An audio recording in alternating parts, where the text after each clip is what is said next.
Vi vil gerne invitere indenfor til en musikfortælling om den svenske jazzsangerinde Monica Zetterlund.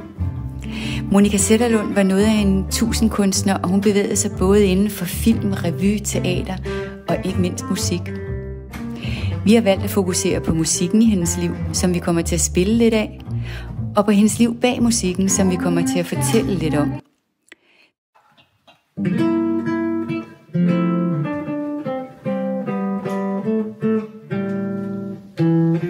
Vi er en lille trio, som består af vokal, guitar og bas, som er gået ind i det her projekt med Monica Zetterlund.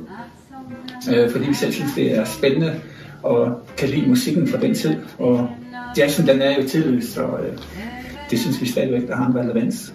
Vi håber at se jer derude til en masse gode koncerter.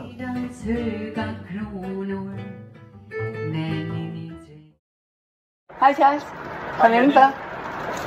Hvor er vi henne her? Vi er i Hagfors, oppe i Sverige. Ja. Vi er oppe og besøger Monica Zetterlund museet. Spændende. Skal jeg tage dig med indenfor? Ja, tak. Vi kommer ind på den måde, hun prægede jazzmusikken i Sverige, men også på den måde, musikken, kulturen, tiden og de mennesker, hun mødte, var med til at præge hende.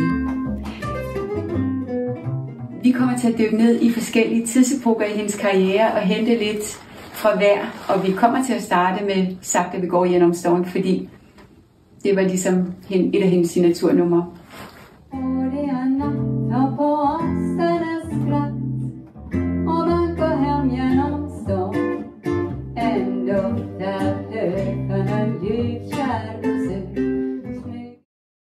Hendes historie er blevet kaldt for noget af en Askepot-historie. Hun har spillet med Louis Armstrong, hun har datet Marlon Brando, som i øvrigt ikke brød sig om hendes navn, så han spurgte, om han måtte kalde hende for Svend. Så i de 3 dage, de var sammen, der var Monica Svend sammen med Marlon Brando. Så sæt dig godt til rette i en 1,5 times tid, for der var engang i Sverige.